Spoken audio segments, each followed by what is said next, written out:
from their marginal position in the middle years of the 20th century to become the reigning politics of the country by the century's end.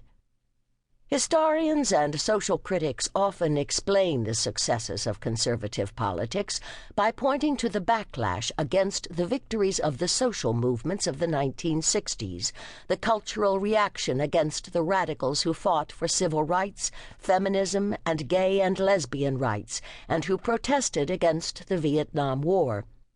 The 1970s defection of white working-class people, alienated and frightened by the liberal program, shifted the politics of the country far to the right. The argument is that the days before the onset of the culture wars, a liberal consensus dominated American politics, especially around economics. During the 30-odd years between the rise of the New Deal and the election of Richard Nixon in 1968, when the Democratic Party held the White House for all but 8 years, many political leaders and social critics believed that there existed a general consensus that the federal government and other collective institutions like labor unions had an important role to play in shaping economic life and helping to redress the ordinary inequalities of a capitalist economy. The fierce and open conflict between rich and poor that had dominated American politics in the early years of the 20th century had largely disappeared. Businessmen responded to this era of liberal dominance in a variety of ways. Many supported the New Deal order inaugurated by Franklin D. Roosevelt, whom some of them saw as one of their own, and not without reason, as it fostered a period of relative prosperity and peace. They accepted the general framework of Keynesian economics, acknowledging that government spending could help counterbalance destructive recessions. They saw the welfare state as a necessary social safety net. And indeed, despite the persistence of divisions of class and race, those years saw dramatic improvements in the standard of living for most Americans, as the economy grew without accelerating the inequality between rich and poor. But if one looks beneath the surface of the post-war years, it is clear that the liberal consensus on matters of political economy was never absolute.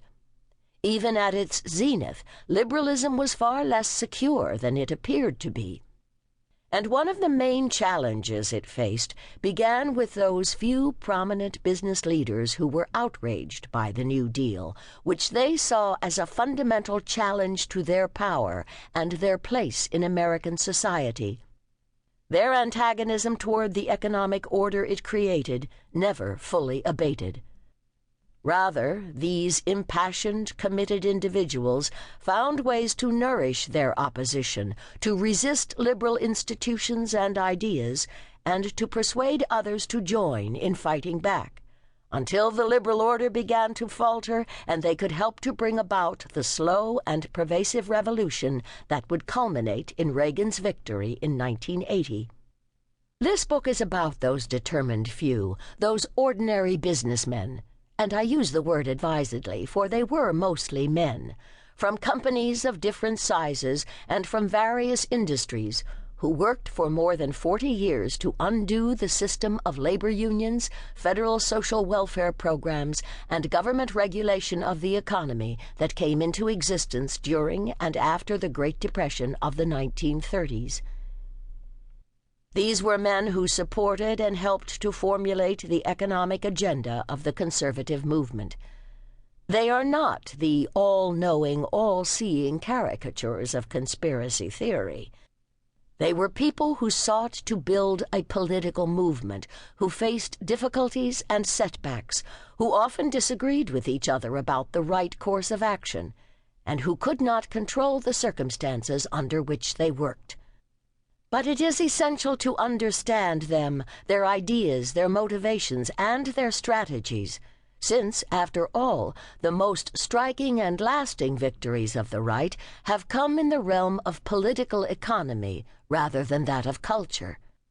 By the early 21st century, the conservative movement in power had transformed the tax code, government regulation of business,